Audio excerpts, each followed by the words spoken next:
कैसे हैं आप सभी। स्वागत है आपका अपने YouTube channel back to college पर।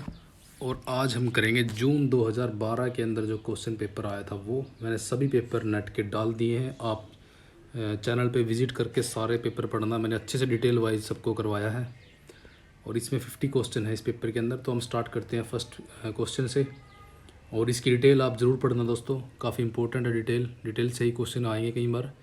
मैगस्थनीज की जो इंडिका है प्रवर्ती ग्रीक यात्रियों के विवरणों में सुरक्षित थी। निम्नलिखित ग्रीक जो यात्रियों के विवरणों में से किसका विवरण इंडिका से संबद्ध नहीं है। तो जो इंडिका मिलती है मैगस्थनीज की, क्योंकि हमें ये ऐसे कैसे नहीं मिली, ये अलग यात्रियों के ने जो विवरण दिया है उसके उनके अनुसार इंडिका के विवरण हम पढ़ पाए हैं आज। तो इनमें से कौन सा ऐसा है जिसके विवरणों से हमें इंडिका की जानकारी नहीं मिलती। तो टेसियस, ये एक क्या था, ईरानी राजवैद था ये। तो ये इनके विवरणों के अंदर, तीनों के अंदर तो इंडिका की हमें विवरण मिलता है। इससे आप पढ़ सकते हो कि ये राजवैद था ये ईरान का, और उसने जो भारत के विषय में समस्त जानकारी जो प्राप्त की है वो ईरान के अधिकारियों से प्राप्त की है। सेकंड देखिए, इनको आपस में मैच करना था कि कौन सी संहिता जो है इससे संबंध, किस वेद से संबंध रखती है। तो ऋग्वेद से संबंध रखती है शाकल, यजुर्वेद से रखती है वाजसनेयी, सामवेद से रखती है कोथुम, और अथर्ववेद से रखती है शौनक। तो आप इसका आंसर लगा। दीर्घ निकाय है वो महापरिनिर्वाण सूत्र से संबंधित है। खुंदक निकाय जो है धम्मपद से संबंधित है, यानी कि इनके अंदर इनका उल्लेख मिलता है। और जो विनय पिटक है, यहाँ पे विनय पिटक खंदक से संबंध रखता है, और अभिधम पिटक जो है कथा वस्तु से। तो आप इसको मैच कर सकते हो। निम्नलिखित युगों में से कौन सा जो युगम है सही नहीं दिया गया है। तो शिलालेख ये सारनाथ, यहाँ पे ये गलत होगा। लघु शिलालेख यहाँ बहारपुर से मिला है। स्तंभ लेख रामपुरवा से मिला है। लघु स्तंभ लेख सांची से मिला है। लेकिन जो शिलालेख सारनाथ दिया गया है ये यहाँ सही नहीं होगा, क्योंकि आप डिटेल में भी इसके बारे में जान पाओगे कि जो शिलालेख है वो 8 स्थानों से, शाहबाजगढ़ी, मानस, हेरा, कालसी, गिरनार, धौली, जोगढ़, रगुडी और सोपारा से ही प्राप्त हुए हैं। जबकि जो लघु शिलालेख जो है बहारपुर, और स्तंभ लेख जो है रामपुरवा और लघु सांची से प्राप्त हुआ है। तो ये इसकी डिटेल थी। निम्नलिखित आरोहण क्रम की प्रशासनिक संरचनाओं में से किसका क्रम सही होगा। तो इसके अनुसार सबसे पहले आएगा स्थानिक, यानी कि सी राइट आंसर इसका। पहले ये आएगा स्थानिक, फिर द्रोणमुख, फिर कवर्तिक, और फिर आएगा लास्ट में संग्रहण। और इनकी डिटेल आप यहाँ पढ़ सकते हो कि जो स्थानीय होता था, यानी कि ये विषय से अंतर्गत स्थानीय 800 ग्राम इसमें आते थे। द्रोणमुख के अंदर 400 गांव आते थे। कारवाटी के अंदर 200 गांव, संग्रहण में 10 गांव आते थे। ये प्रशासन से संबंधित इकाइयाँ थी। और ये मोस्ट इम्पोर्टेंट है कि ये मौर्य काल से संबंधित थी, क्योंकि ये इकाइयाँ हुई। और इनका जो है कालानुक्रम में इनको लगाना है 6 क्वेश्चन जो है। तो इसमें सबसे पहले जो आएगा डी आएगा, यानी कि मैगस्थनीज की इंडिका सबसे पहले लिखी गई। उसके बाद लिखी गई द पेरिप्लस ऑफ द अर्थरियन सी, ये सेकंड पे आएगा। इसके जो राइटर है वो अज्ञात हैं।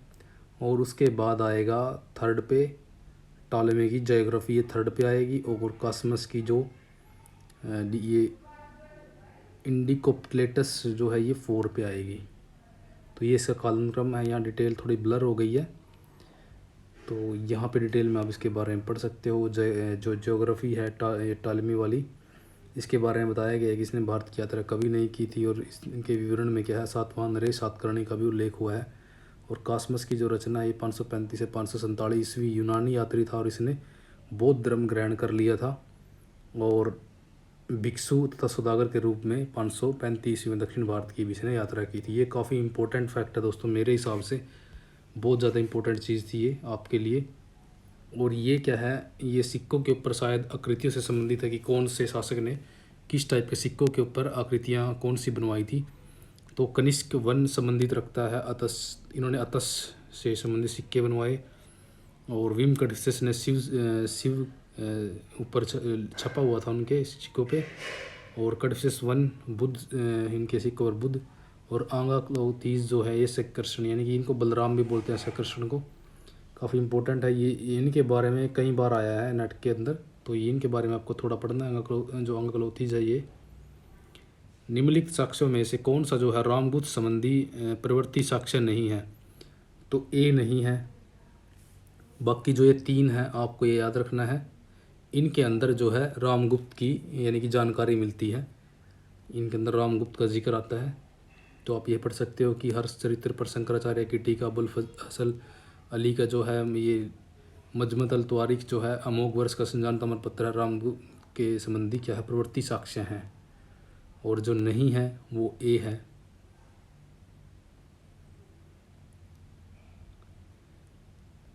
क्वेश्चन थोड़ा नीचे चला गया शायद। इसमें कथन और कारण से संबंधित क्वेश्चन आया। उत्तर गुप्तकालीन कृषक मुख्य रूप से शूद्र वर्ग के माने गए। तो ये बिल्कुल सही बात है कि जो उत्तर गुप्तकालीन जो कृषक मुख्य रूप से शूद्र वर्ण के माने गए, जैसे कि हिंसंग वगैरह आता है तो वो कृषकों को शूद्र के रूप में भी वर्णित करता है कि जो शूद्र हैं वो खेती करते हैं। तो वो गुप्तोत्तर युग में आया था। तो गुप्तोत्तर युग में जनजातियों का बड़े पैमाने पर जाति व्यवस्था में समावेश हुआ। तो ये बिल्कुल सही बात की गई है, क्योंकि गुप्तोत्तर जो युग है, जैसे कि यहाँ पे हम क्वेश्चन हमारा रह गया, तो गुप्तोत्तर युग में जो जातियों का बड़े पैमाने पर जातियों व्यवस्था में समावेश हुआ।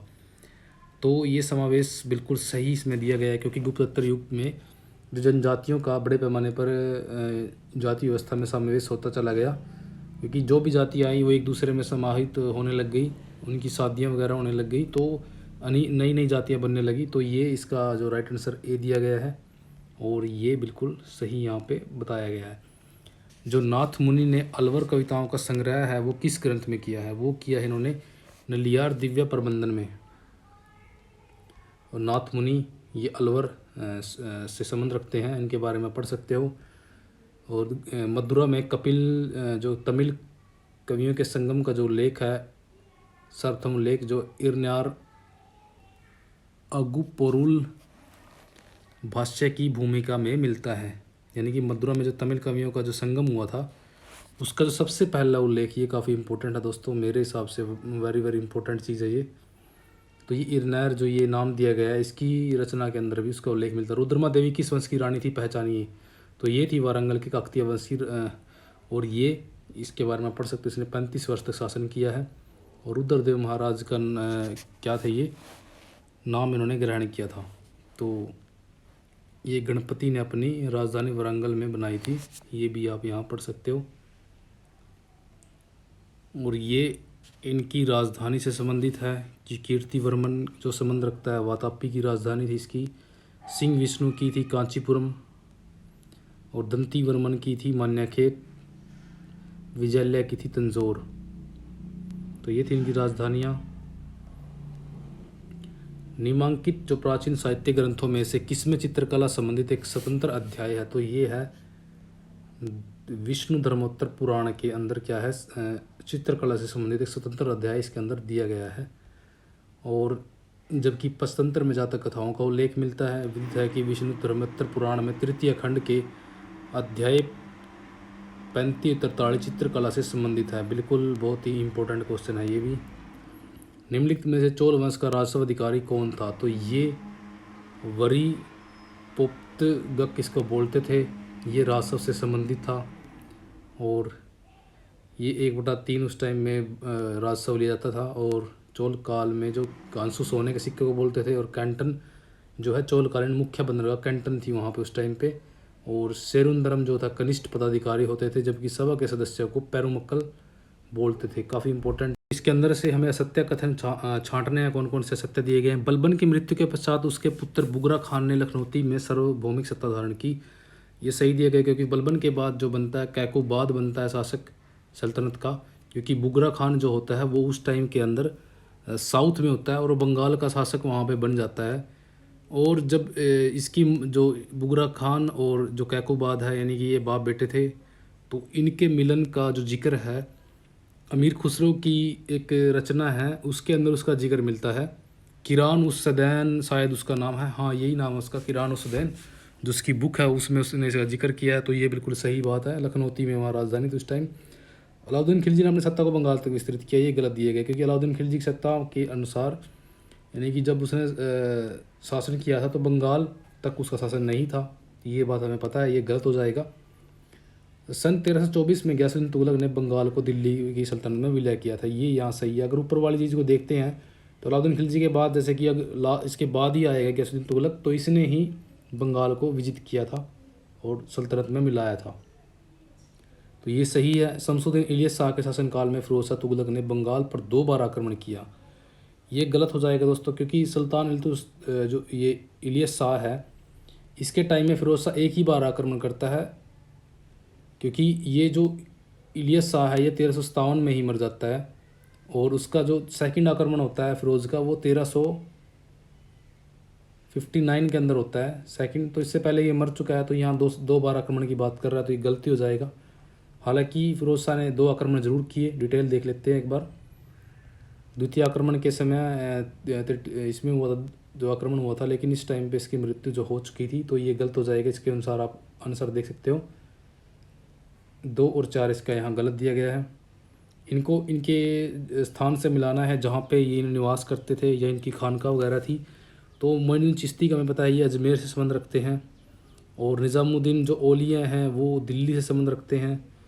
गंज ये जो शक्कर ये हैं फरीदुद्दीन, ये अजोधन से संबंध रखते हैं, और बाउद्दीन जकारिया जो है ये संबंध रखते हैं मुल्तान से।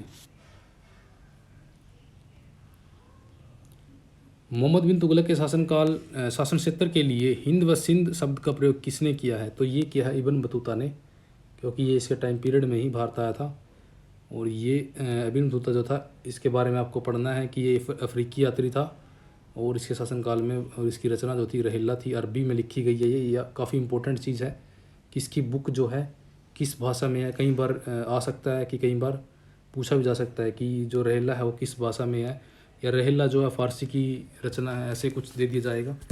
तो चीज़ें आपको याद होनी चाहिए। महमूद गावा ने बहमनी अमीर वर्ग की शक्तियों पर अंकुश लगाने के लिए क्या कदम उठाए? तो उसने क्या क्या कदम उठाए हमें देखने हैं, और सही कूट का हमें इसमें चयन करना है। तो उसने भूमि अनुदानों के आकार को कम कर दिया, बिल्कुल सही दिया गया है। उसने राज्य के प्रत्यक्ष अधिकार क्षेत्र में आने वाले भू क्षेत्र को विस्तृत किया, ये बिल्कुल सही बात है। उसने गवर्नरों को 1 से अधिक किलो पर नियंत्रण रखने की अनुमति नहीं दी, बिल्कुल सही है उसके बारे में ये। उसने भूमि लगान की दर को बढ़ा दिया, उसने ऐसा नहीं किया था, तो ये गलत है। बाकी 1, 2 और 3 सही दिया गया है यहाँ पे। इनको कालानुक्रम के अनुसार लगाना है कि चैतन्य पहले आए या सूरदास आए। तो इनके इसकी डिटेल एक बार देखते हैं। तो सबसे पहले जो इसमें अगर चैतन्य का टाइम पीरियड देखें, तो ये चैतन्य जो है विजयनगर के शासक जो हुए हैं देवराय, कृष्ण देवराय, उनके टाइम पीरियड से ये संबंधित है। और तुलसीदास जो हैं वो भी 1535 के लगभग हैं, और ये फिर चैतन्य से पहले हो जाएंगे। सूरदास 1400 समथिंग इनका है, और एक नाथ का भी टाइम पीरियड कुछ ऐसे ही है। तो एक बार मैं इसका जो टाइम पीरियड है वो 1532 बनेगा तुलसीदास का, और सूरदास का बनेगा 1483।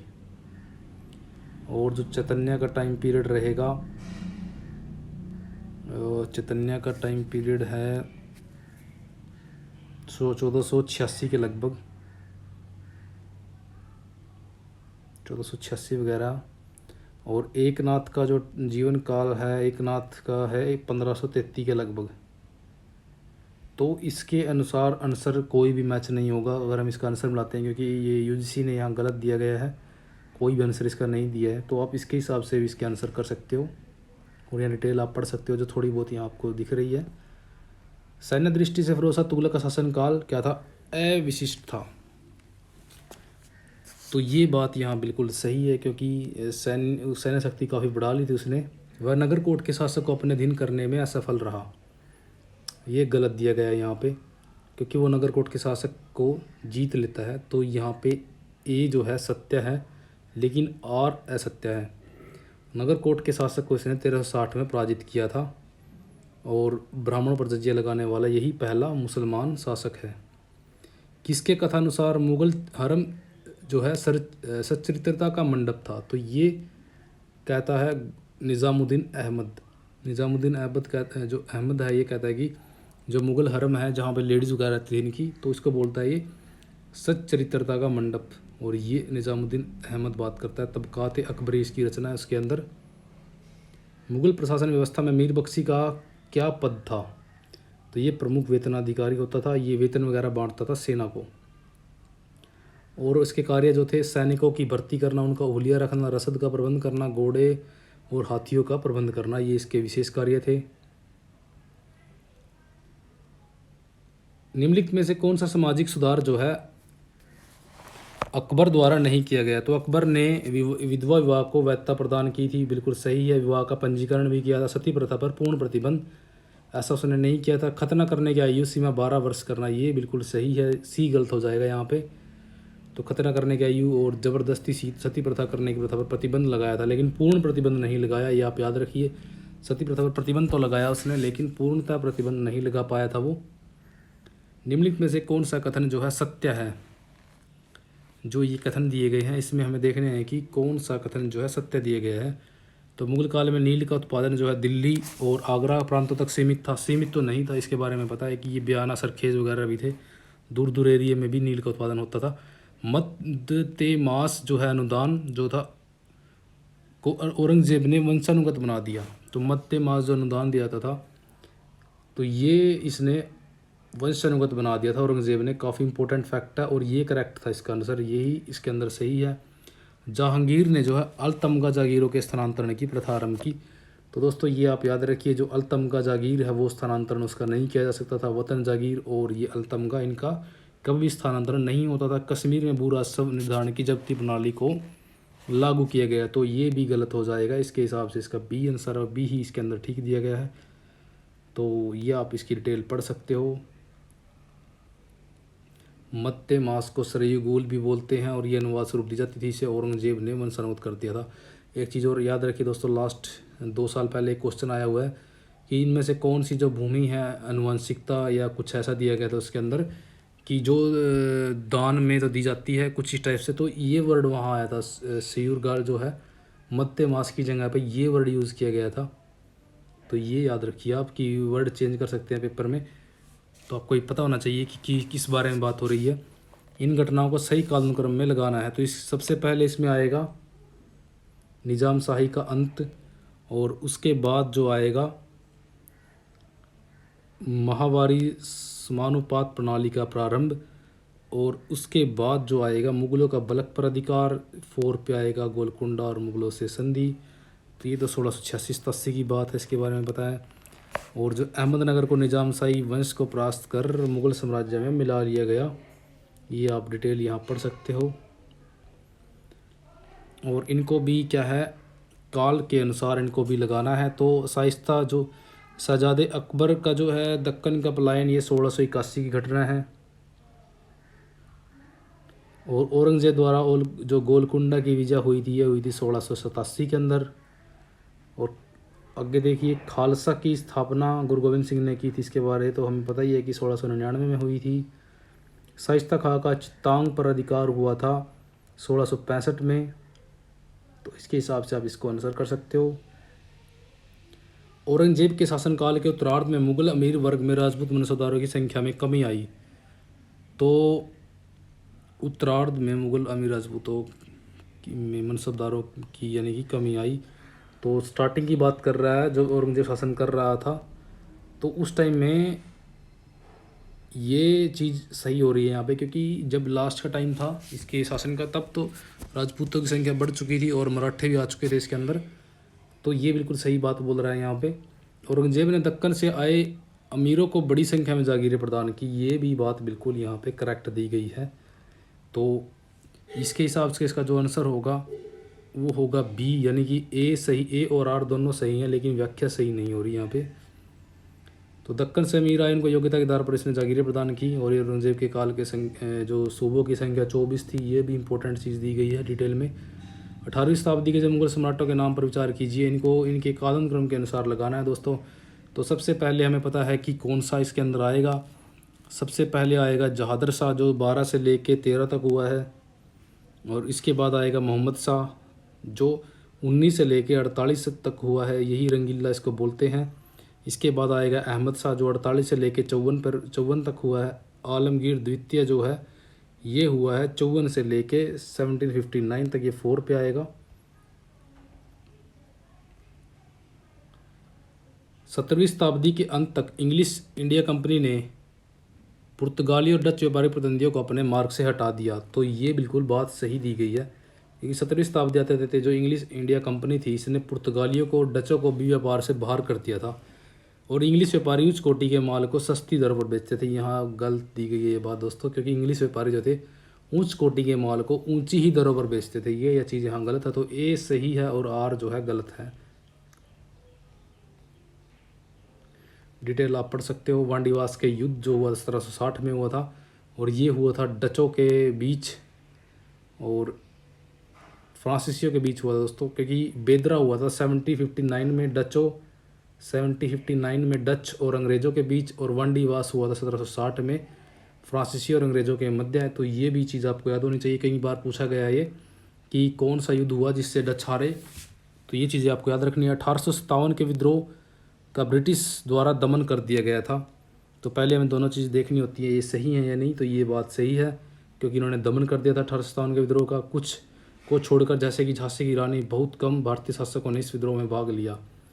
तो ये भी बिल्कुल बात सही है। और जो हम अगर इसको देखें, ए और आर दोनों सत्य हैं और आर ए की सही व्याख्या करता है, क्योंकि कुछ एरियाज़ को छोड़ करके दमन किया गया था, यानी कि दमन तो सारी जगह हुआ, लेकिन कुछ ही एरियाज़ थे जो लड़े थे, जिन्होंने विद्रोह किया था, क्योंकि ये संगठित विद्रोह नहीं था। डॉक्टर एनी बेसेंट ने ब्रिटिश शासन के विरुद्ध स्वराज शासन आंदोलन गठित किया। तो पहले हमें ये देखना है ये सही है या गलत। तो ये बिल्कुल सही दिया गया है। और वह भारत की जनता के सभी वर्गों को धार्मिक चिंतन से ऊपर एकल राजनीतिक नारे के आधार पर संगठित करना चाहती थी। अगर हम इसकी और इसकी दोनों की क्योंकि लगा के तुलना करें, तो यही बात यहाँ लागू होती है, क्योंकि उसने ऐसा किया तभी ये चीज़ हुई। तो ये बिल्कुल दोनों सही दिए गए हैं। रॉबर्ट क्लाइव ने मुगल शासक से बंगाल, बिहार और उड़ीसा की दीवानी किस वर्ष में प्राप्त की? तो ये की थी 1765 के अंदर। और 1764 में बक्सर होता है, और उसके बाद जो होती है 1765 में इलाहाबाद की संधि इसको बोलते हैं, जिसमें उसे बंगाल, बिहार, उड़ीसा की दीवानी प्राप्त होती है। बेसीन की संधि 1802 में किस किस के बीच में हुई थी? तो ये हुई थी इंग्लिश ईस्ट इंडिया कंपनी और पेशवा बाजीराव सेकंड के मध्य। ये इसके बारे में डिटेल आप पढ़ सकते हो। जो देवगांव की संधि 1803 में हुई थी रघुजी भोसले और अंग्रेज़ों के मध्य। तो डिटेल में काफ़ी कुछ आपको अच्छा मिलेगा। एनी बेसेंट द्वारा प्रारंभ किया गया स्वराज शासन आंदोलन का लक्ष्य क्या था? तो ये था भारत के लिए स्वशासन प्राप्त करना, ये इनका मेन लक्ष्य था। और 1916 में इन्होंने 2 होम रूल लीग प्रारंभ की थी। एक का मेन जो था एनी बेसेंट थी और एक का जो मेन तिलक था। तो तिलक ये 16 में दोनों लीगें स्टार्ट हुई थी। ईस्ट इंडिया कंपनी द्वारा स्थापित कारखानों के संबंध में कथनों में से महत्व यानी कि ऐतिहासिक क्रम सही है इनका। तो सबसे पहले इन्होंने मसूलीपट्टनम पर अधिकार किया, तो फर्स्ट पे ये आएगा। उसके बाद आएगा सूरत 1613, और बालासोर हुआ था 33 के अंदर। हुगली हुए थे 86 में, 4 पे आएगा ये। तो इसके हिसाब से आप इसको लगा सकते हो और यहाँ पर डिटेल आप पढ़ सकते हो इसकी। इंडियन नेशनल भारतीय राष्ट्रीय कांग्रेस की जो प्रथम क्या थी महिला अध्यक्ष, हमें पता है ये एनी बेसेंट थी, और 1917 के अंदर ये बनी थी। कलकत्ता यहाँ पे अधिवेशन हुआ था कलकत्ता के अंदर, और 1925 के अंदर कानपुर अधिवेशन की अध्यक्षता जो थी सरोजनी नायडू थी। और 1933 में भी एक लेडीज़ बनी थी जिसका नाम था नीलिनी सेन गुप्ता। तो नीलिनी सेन गुप्ता जो थी वो बनी थी मालवीय की जगह। नीलिनी सेन गुप्ता जो मालवीय की जगह बनी थी, क्योंकि वो जेल में थे उस टाइम पे। तो अगर सही से देखें तो अध्यक्षा किसी और की जगह बनी थी। 37 देखिए, poverty and un British rule in India नामक जो पुस्तक है किसी ने लिखी है, तो ये लिखा था तो भाई नरोजी ने। कई बार जिक्र हुआ इस बुक का। इसके अंदर इसने धन जो है धन के बारे में, यानी कि जो धन है इंडिया को बाहर जाता है, धन निर्गमन कुछ ऐसा सिद्धांत दिया था। On the commerce of India भी इन्हीं की बुक है। The wants and mean of India भी ये इन्हीं की बुक है। दोनों बुक्स, तीनों बुक्स यहाँ इनकी इंपॉर्टेंट है, और इनके नाम आप रट लीजिए अच्छे से, क्योंकि इजी से नाम है और ये आपके काम आने वाले हैं। कहीं ना कहीं एग्ज़ाम में आपको देखने को ज़रूर मिलेंगे। भारतीय इतिहास में जो है अगस्त 8, 1942 का दिन जो है किस लिए महत्वपूर्ण है? ये है महात्मा गांधी द्वारा प्रारंभ किया गया भारत छोड़ो आंदोलन। इस दिन स्टार्ट किया गया था, और 9 अगस्त को ही सारे नेताओं को ऑपरेशन जो है जीरो हावर चला करके पकड़ लिया गया था। तो इसको सवस्फूर्त आंदोलन भी बोलते हैं, क्योंकि ये आंदोलन जो है सब इकल यानी कि किसी भी नेता, कोई भी मेन नेता इसमें नहीं, हेड नहीं था, ये अपने आप ही चला था आंदोलन। तो ये इसके बारे में आप याद रखिए। और इसका नारा जो था, आज़ादी से कम कुछ भी नहीं, तो था करो और मरो का जो नारा था, ये भी गांधी ने ही दिया था इस आंदोलन के दौरान। इन वायसरायों को क्या है, सही कालानुक्रम के अनुसार लगाना है। जो मेयो आया था वो इनमें सबसे पहले आएगा 1869 से लेके 1872 में, और इसकी हत्या कर दी गई थी अंडमान निकोबार द्वीप के ऊपर एक मुसलमान था बंदी, तो उसने। और सेकंड पे इसके बाद आएगा नॉर्थब्रुक, जो 1872 से 76 तक रहता है, ये 72 से 76 है। और जो अर्ल ऑफ मिंटो द्वितीय है, ये 1905 में आया था। और मिंटो एक्ट जो 1909 वाला है, वो भी इसके टाइम में पास हुआ था। और लिनलिथगो आया था 1934-36 में, तो ये भी आपको देखना है।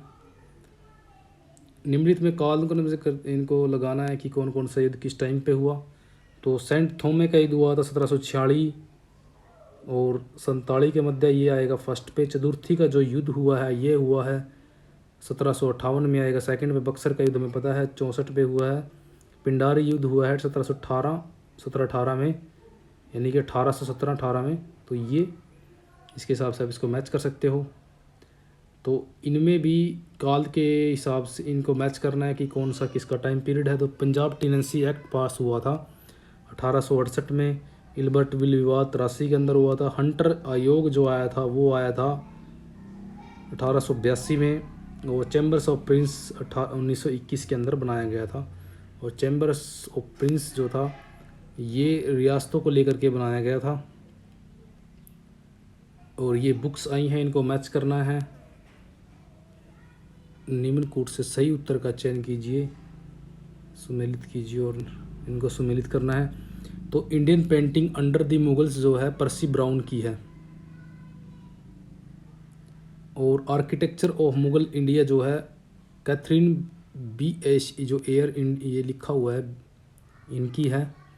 और the technique of the Mughal जो है मोती चंद्र की है, मोती चंद्र पेंटिंग। और Mughal painting during Jahangir time, ये अशोक कुमार दास की है। तो ये है इसका आंसर। और ये आया है क्वेश्चन सेकंड बार रिपीट होकर के दोबारा।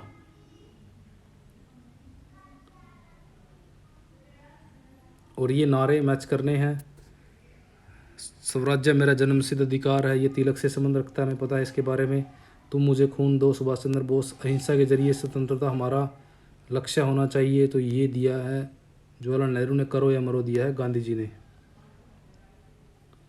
तो इसमें भी क्या है, ये बुक्स हैं। फ्रीडम एट मिडनाइट जो है कोलिंस और ये लेपियर की है। The story of the integration of the Indian state VP Menon की है।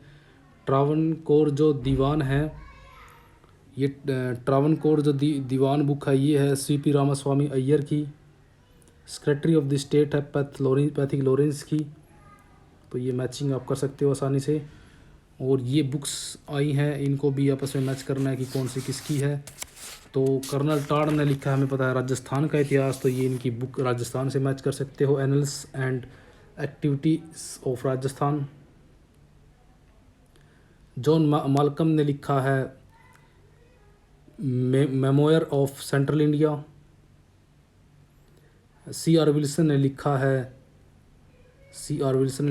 Early annals of the English in Bengal. और M विल्किंस ने लिखा है historical sketches of south India. तो ये थी इनकी बुक्स। निम्नलिखित विचारधाराएं जो अलग अलग समय में उभर कर आई और इन्हें कालानुक्रम में व्यवस्थित करना है। चर्च हिस्टोरियोग्राफी ये मध्य काल में आई। और एनलाइटमेंट हिस्टोरियोग्राफी ये 18वीं शताब्दी में आई, तो ये फर्स्ट पे आएगा। और एनलाइटमेंट हिस्टोरियोग्राफी जो है ये आई सेकंड पे। थर्ड पे आएगी एनाल्स हिस्टोरियोग्राफी थर्ड पे। और सबाल्टर्न लास्ट में आया सबसे, तो ये 4 पे आएगा, क्योंकि सबाल्टर्न स्टडीज़ जो है इसके अंदर गरीबियों का इतिहास वगैरह लिखा जाता है। और उन्होंने काफ़ी आलोचना की है परंपरावादी इतिहास की। और इनमें से जो है कौन सा युगम सही नहीं है, तो C इसमें नहीं मिलेगा सही। बाकी ये इसमें खाद्य उत्पादन हो गया था, उच्च प्रसारण काल में शिकार, और खाद्य संग्रहण होने लगा था नीवन पूर्व पाषाण में भी खाद्य और संग्रहण वगैरह होने लग गया था। तो मध्य पाषाण काल के अंदर क्या हुआ था, पशुपालन की शुरुआत हुई थी, जबकि नवपाषाण काल में खाद्य उत्पादन किया जाने लगा। साथ ही साथ मानव ने क्या है, स्थायी जीवन जीना प्रारंभ कर दिया था। तो ये बिल्कुल इम्पोर्टेंट बात है इसके बारे में, और इनको मैच करना है कि कौन सा स्थान कहाँ मिला है। तो सरायखोला मिला है पाकिस्तान में, तरन खारन वाला जो ये डेरा है ये मिला है राजस्थान में, कुनाल हमें पता है हरियाणा में है, शिकारपुर गुजरात में है, शिकरपुर गुजरात। निम्नलिखित में से कौन सा युगम जो है सही है, तो प्रस्तर उपकरण बनाने की कार्यशाला ईसमपुर, ये यहाँ पे सही दिया गया है। और ये बिल्कुल इम्पोर्टेंट है, कई बार ऐसी ही चीज़ें रिपीट होती हैं। तो इसकी डिटेल जो है ये नीचे भी थोड़ा आप इसके बारे में पढ़ सकते हो, हड्डी के औजार वगैरह। और ये बुक आई हैं इम्पोर्टेंट है, ये है मुगल काल से संबंधित बुक्स। मासिर ए जहांगीरी जो है ख्वाजा कामगार जो हुसैन है उसकी है, मासिर ए जहांगीरी ख्वाजा कामगार हुसैन।